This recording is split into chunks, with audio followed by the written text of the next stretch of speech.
Ketika kita membayangkan dunia kriminal, yang muncul di benak seringkali adalah aksi kekerasan, intimidasi, atau kejahatan fisik.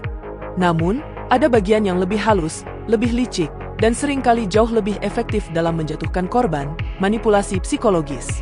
Di balik wajah ramah, janji manis, atau sikap seolah-olah peduli, para pelaku kejahatan yang paling licin justru mengandalkan strategi manipulasi yang dirancang dengan sangat cermat untuk menaklukkan pikiran dan emosi korban mereka. Strategi ini tidak selalu digunakan oleh penjahat kelas bawah. Justru, para pelaku kriminal kelas atas, penipu ulung, gembong jaringan perdagangan manusia, pengendali sekte, bahkan pembunuh berantai, menggunakan teknik psikologi manipulatif yang begitu canggih hingga korbannya tak sadar bahwa mereka sedang dikendalikan, bahkan hingga saat semuanya terlambat. Dalam artikel ini, kita akan membongkar 3 strategi manipulasi psikologis paling berbahaya dari dunia kriminal. 3 teknik ini tidak hanya digunakan dalam konteks kejahatan besar, tapi juga bisa muncul dalam skala yang lebih kecil di kehidupan sehari-hari, di dunia kerja, hubungan percintaan, bahkan dalam lingkungan keluarga. Memahaminya adalah langkah awal untuk melindungi diri dan orang-orang di sekitar. Pertama, love bombing, serangan cinta yang mematikan, adalah strategi manipulasi yang sangat umum digunakan oleh pelaku kriminal, terutama dalam kasus penipuan asmara, sekte, atau perdagangan manusia. Teknik ini bekerja dengan cara yang sangat memikat. Pelaku akan membanjiri korban dengan kasih sayang, perhatian berlebihan, hadiah, pujian, dan pesan cinta yang intens. Semua dilakukan dalam waktu yang sangat cepat. Tujuannya satu, membangun ikatan emosional secepat dan sedalam mungkin. Pelaku ingin membuat korban merasa bahwa mereka baru saja menemukan orang yang sempurna, seseorang yang memahami mereka luar dalam, yang hadir di saat paling tepat, dan yang siap mencintai tanpa syarat. Dalam waktu singkat, korban mulai tergantung secara emosional. Otaknya mengeluarkan hormon seperti dopamin dan oksitosin, bahan kimia alami kebahagiaan dan kedekatan. Pelaku terus memperkuat ikatan ini, sambil perlahan membentuk pola pikir, saya beruntung punya dia. Dan saat itulah kontrol dimulai.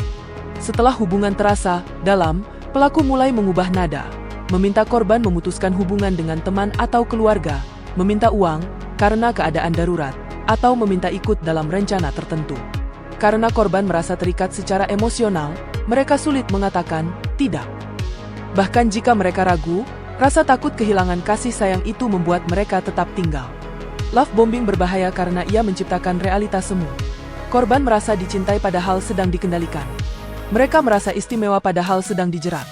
Dan karena awalnya begitu manis, mereka sering menolak kenyataan pahit yang datang kemudian. Strategi ini banyak digunakan dalam romance scam, rekrutmen sekte, dan bahkan oleh para pelaku kriminal yang menyasar anak-anak atau remaja di media sosial. Love bombing bukan soal cinta, ini adalah senjata psikologis. Kedua, divide and isolate, pecah belah dan jauhkan. Salah satu strategi manipulasi klasik yang sangat sering dipakai oleh pelaku kriminal adalah teknik kedua, divide and isolate, memecah hubungan sosial korban dan membuatnya tergantung sepenuhnya pada pelaku. Tujuannya jelas, mencegah korban mendapatkan dukungan luar dan membuat pelaku jadi satu-satunya pusat pengaruh. Ini dilakukan secara bertahap dan seringkali tidak terdeteksi. Awalnya pelaku tampak peduli. Mereka berkata hal seperti, teman-teman kamu itu nggak ngerti kamu. Keluargamu selalu ngejudge kamu. Kalau kamu cerita ke orang lain, mereka pasti mikir kamu gila. Atasanmu itu cuma manfaatin kamu cuma bisa percaya sama aku.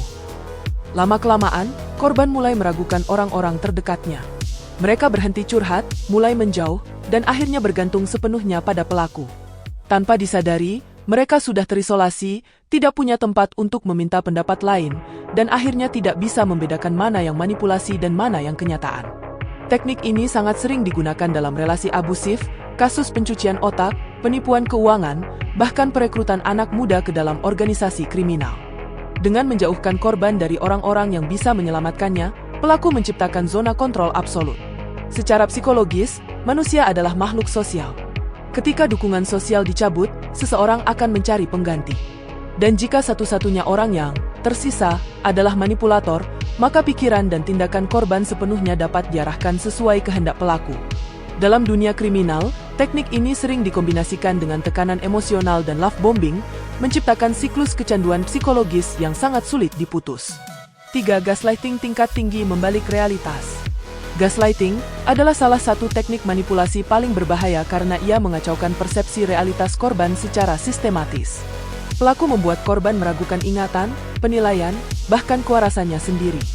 Ini bukan hanya manipulasi biasa, ini adalah perusakan mental. Dalam dunia kriminal, teknik gaslighting digunakan untuk melemahkan daya juang korban, menyembunyikan jejak kejahatan, atau membuat korban tidak berani melawan. Pelaku bisa mengatakan hal-hal seperti, "Kamu terlalu mikir yang enggak-enggak. Itu enggak pernah terjadi. Kamu kayaknya kecapean, deh. Kamu selalu drama. Jangan percaya perasaanmu sendiri, kamu udah salah lihat." Korban yang terus-menerus mendapat respons seperti ini akan mulai mempertanyakan kenyataan yang mereka alami. Mereka mulai berpikir, apa aku berlebihan? Apa aku cuma salah paham? Apa aku mulai gila? Dan ketika korban mulai ragu terhadap dirinya sendiri, pelaku punya celah untuk menyisipkan narasi baru, narasi bohong yang pelan-pelan jadi kebenaran di kepala korban.